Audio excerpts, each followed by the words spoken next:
നരേന്ദ്രമോദിജി ഇന്ന് വല്ലാതെ ഭയപ്പെടുന്നത് ഈ പാറ്റകളെയാണ്. സ്വന്തം കസേര വരെ തെറിപ്പിക്കാൻ ശേഷിയുള്ള ഈ പാറ്റകളെ. സോഷ്യൽ മീഡിയയിലെ വിപ്ലവം ഇന്ദ്രപ്രസ്ഥത്തിൽ എത്തുമോ? ചോദ്യങ്ങൾ തുടങ്ങുന്നതേ ഉള്ളൂ അല്ലെ? സമൂഹ മാധ്യമമായ എക്സിൽ നിന്ന് ഈ പാറ്റകളെ ഒഴിപ്പിക്കാനുള്ള നീക്കങ്ങൾ കേന്ദ്ര സർക്കാർ ഇതിനോടകം തന്നെ തുടങ്ങിയിട്ടുണ്ട് എന്ന വാർത്തകളും വരുന്നുണ്ട്.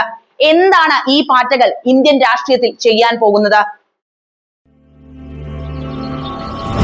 ബിജെപിയുമല്ല കോൺഗ്രസുമല്ല, ഇത് ജെൻസിയുടെ പുതിയ പാർട്ടി. പേര് CGP. നരേന്ദ്രമോദി സർക്കാരിനെ വരെ ഭയപ്പെടുത്തിയ പാറ്റകളുടെ മുന്നേറ്റമാണിത്. ഇന്ത്യൻ ഭരണകൂടം ഇന്ന് നേരിടുന്ന ഏറ്റവും വലിയ പ്രതിസന്ധി മാധ്യമങ്ങളോ പ്രതിപക്ഷമോ ഒന്നുമല്ല, മറിച്ച് സ്വന്തം നാട്ടിലെ യുവതലമുറയുടെ രോഷമാണ്. ആ രോഷമാണ് കഴിഞ്ഞ ദിവസങ്ങളായി സോഷ്യൽ മീഡിയയിൽ അലയടിക്കുന്നത്. ചോദ്യങ്ങൾ ചോദിച്ചാൽ വായടപ്പിക്കുകയും തൊഴിലില്ലായ്മയെ കുറിച്ച് സംസാരിച്ചാൽ പാറ്റകളെന്ന് പരിഹസിക്കുകയും ചെയ്യുന്ന ഭരണകൂടത്തിന് മുന്നിൽ CJP അതായത് കോക്രോച്ച് ജനതാ പാർട്ടി ഇന്നൊരു വലിയ ചോദ്യചിഹ്നമായി ഉയർന്നു നിൽക്കുന്നു എന്നതാണ് സമകാലിക ഇന്ത്യൻ രാഷ്ട്രീയത്തിലെ പ്രധാനപ്പെട്ട വാർത്ത.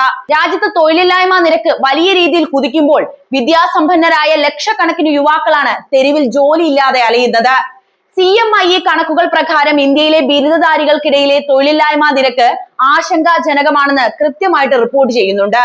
വൻ അഴിമതികളും പരീക്ഷാ തട്ടിപ്പുകളും ഭരണകൂടത്തിന്റെ കെടുകാര്യസ്ഥതയും ഈ യുവാക്കളുടെ സ്വപ്നങ്ങളെയാണ് കരിച്ചു കളഞ്ഞിരിക്കുന്നത്. സ്വന്തം പ്രതിച്ഛായ സംരക്ഷിക്കാൻ മാധ്യമങ്ങളെ നിയന്ത്രിക്കുകയും ഇന്റർവ്യൂകളിൽ മാത്രം പ്രത്യക്ഷപ്പെടുകയും ചെയ്യുന്ന നരേന്ദ്രമോദിയുടെ തന്ത്രങ്ങൾ പൊളിഞ്ഞു വീഴുന്ന കാഴ്ചയാണ് നമ്മളിപ്പോൾ കണ്ടുകൊണ്ടിരിക്കുന്നത്. 20 മില്യണിലധികം ഫോളോവേഴ്സുമായി CJP പാർട്ടി സോഷ്യൽ മീഡിയയിൽ പടരുമ്പോൾ അത് വെറും ഒരു ട്രോൾ പേജായി നമ്മൾ കാണരുത്, മറിച്ച് ഇന്ത്യൻ യുവത്വത്തിന്റെ ഹൃദയമിടിപ്പായി അത് മാറുകയാണ് എന്നതാണ്.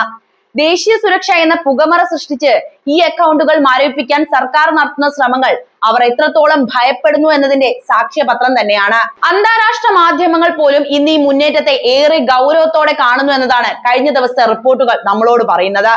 ഇന്ത്യയിലെ തൊഴിലില്ലായ്മയും അഴിമതിയും ആഗോളതലത്തിൽ ചർച്ചയാകുമ്പോൾ അക്ഷയ ദിൻ എന്ന വാഗ്ദാനം കേവലം ഒരു തട്ടിപ്പായിരുന്നു എന്ന് ഇന്ത്യയിലെ യുവാക്കൾ തിരിച്ചറിഞ്ഞു കഴിഞ്ഞു എന്നതാണ് പറയാനുള്ളത്.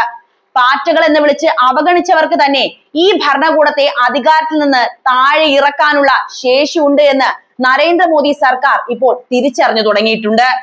എന്താണ് CJP?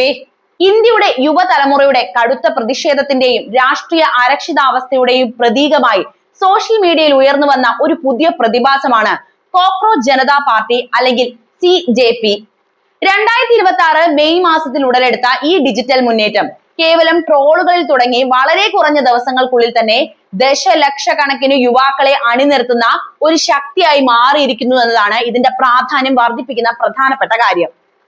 ഈ പ്രസ്ഥാനത്തിന്റെ ഉത്ഭവം ചീഫ് ജസ്റ്റിസ് സൂര്യകാന്തിന്റെ വിവാദപരമായ ഒരു പരാമർശത്തിൽ നിന്നാണ് ഉടലെടുക്കുന്നത്. ഇന്ത്യയിൽ തൊഴിലില്ലാത്ത യുവാക്കളെയും സോഷ്യൽ മീഡിയയിൽ വിമർശനങ്ങൾ ഉന്നയിക്കുന്നവരെയും പാറ്റകൾ അല്ലെങ്കിൽ കോക്രോച്ച് എന്നാണ് അദ്ദേഹം വിശേഷിപ്പിച്ചത്. ഇത് രാജ്യത്തിന്റെ യുവജനങ്ങളെ വലിയ രീതിയിൽ പ്രകോപിപ്പിച്ച ഒരു സംഭവമായിരുന്നു. ഭരണകൂടത്തിന് മുന്നിൽ ചോദ്യങ്ങൾ ഉന്നയിക്കുന്നവരെയും തൊഴിൽ രഹിതരെയും ഇത്തരത്തിൽ അധിക്ഷേപിച്ചത് വലിയ പ്രതിഷേധത്തിനാണ് തിരികൊളുത്തിയത്. ഈ പരാമർശത്തിന് തൊട്ടു പിന്നാലെ മുൻ Aam Aadmi Party social media strategist ആയ അഭിജിത് ദീപ്കെയാണ് ഈ പ്രസ്ഥാനത്തിന് രൂപം നൽകുന്നത്. മടിയന്മാരും തൊഴിലില്ലാത്തവരും എപ്പോഴും ഓൺലൈനിൽ സമയം ചെലവഴിക്കുന്നവരുമായ യുവാക്കൾക്ക് വേണ്ടിയുള്ള പാർട്ടി എന്ന ടാഗ് ലൈനോടെ തുടങ്ങിയ ഈ മുന്നേറ്റം വലിയ രീതിയിൽ ശ്രദ്ധിക്കപ്പെടുകയായിരുന്നു. നേരത്തെ പറഞ്ഞതുപോലെ സോഷ്യൽ മീഡിയ ആണ് ഇതിന്റെ പ്രധാന വളർച്ചാ കേന്ദ്രം. ഇൻസ്റ്റഗ്രാം അക്കൗണ്ട് തുടങ്ങി വെറും 5 ദിവസത്തിനുള്ളിൽ 10 ദശലക്ഷത്തിലധികം ഫോളോവേഴ്സിനെ നേടിയെടുക്കാൻ ഈ പ്രസ്ഥാനത്തിന് എളുപ്പത്തിൽ സാധിച്ചു. ഇത് ഇന്നത്തെ ഭരണകക്ഷിയായ BJPയുടെ ഔദ്യോഗിക പേജിന്റെ ഫോളോവേഴ്സ് എണ്ണത്തെക്കാൾ അധികമാണ് എന്നതാണ് മറ്റൊരു പ്രധാനപ്പെട്ട കാര്യം.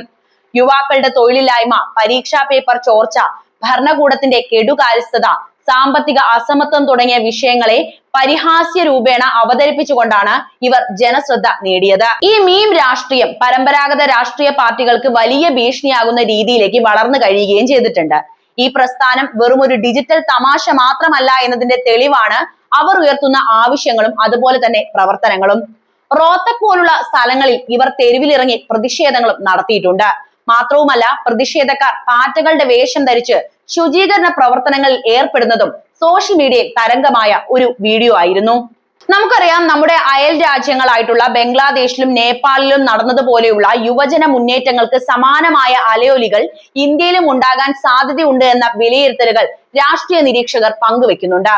അതിന്റെ തുടക്കമാണോ ഈ പ്രസ്ഥാനം എന്ന ചർച്ചകളാണ് ഇപ്പോൾ സജീവമായിക്കൊണ്ടിരിക്കുന്നത്. ഈ പ്രസ്ഥാനം ഭരണകൂടത്തെ വെല്ലുവിളിക്കുന്നത് പ്രധാനമായും ആശയപരമായ തലത്തിൽ നിന്നുകൊണ്ട് തന്നെയാണ്.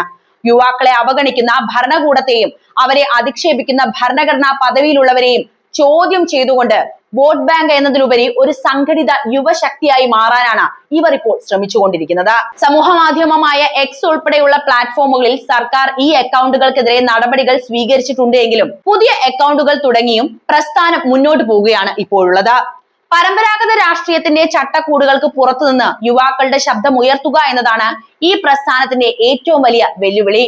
ഇത്തരമൊരു ഡിജിറ്റൽ വിപ്ലവം വരാനിരിക്കുന്ന തെരഞ്ഞെടുപ്പുകളിലും രാഷ്ട്രീയ ചർച്ചകളിലും വലിയ സ്വാധീനം ചെലുത്തുമെന്ന് തന്നെയാണ് കരുതപ്പെടുന്നത്. ഇതുകൊണ്ട് തന്നെയാണ് നരേന്ദ്രമോദിജി ഇന്ന് പാറ്റകളെ ഭയപ്പെട്ടു തുടങ്ങിയെന്ന് ഞാൻ തുടക്കത്തിൽ പറഞ്ഞത്. എന്താണ് ഈ വിഷയത്തെക്കുറിച്ച് നിങ്ങൾക്ക് പറയാനുള്ളത് എന്ന് കമന്റായി രേഖപ്പെടുത്തുക. അപ്പോൾ വീഡിയോ ഇഷ്ടമാവുകയാണെങ്കിൽ ലൈക്ക് ചെയ്യാനും ഷെയർ ചെയ്യാനും എന്റെ ചാനൽ ഒന്ന് സബ്സ്ക്രൈബ് ചെയ്യാനും ശ്രദ്ധിക്കണേ.